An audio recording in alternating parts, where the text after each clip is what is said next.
Acho que pode fazer isso.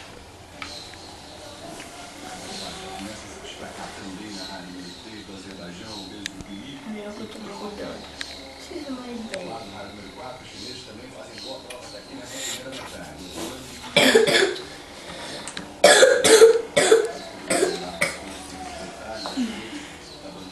Ah, não posso mexer quase nada nessa coisa.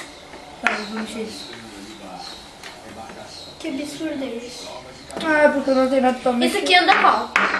Só assim, assim, assim. Reto. É reto.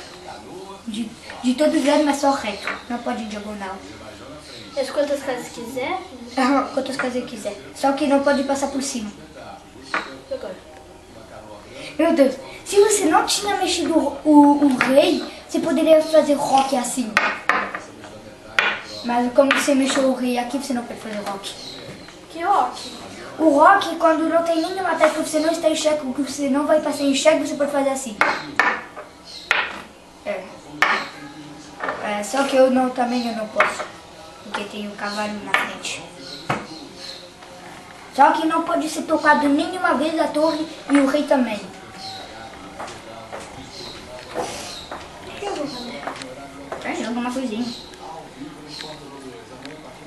Dá um sorriso, Amit. Li, não foge.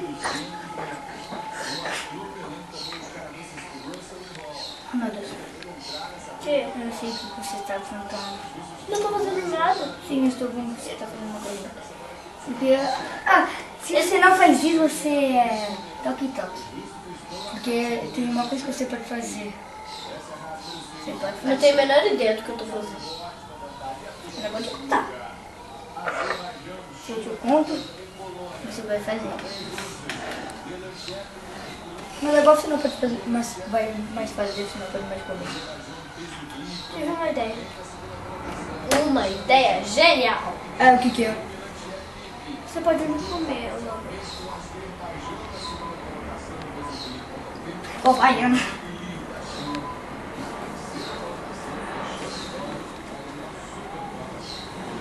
E se de repente parar no mesmo lugar? Vai, joga. Vai jogar uma coisinha.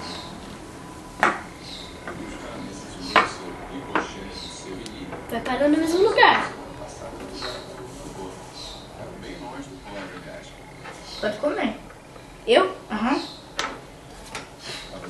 É isso do que eu estava falando. Isso faz isso, amor. Eu tava pensando nisso desde o início. Vai.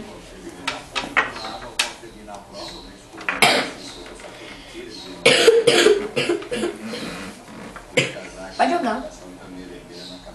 Deixa eu ver.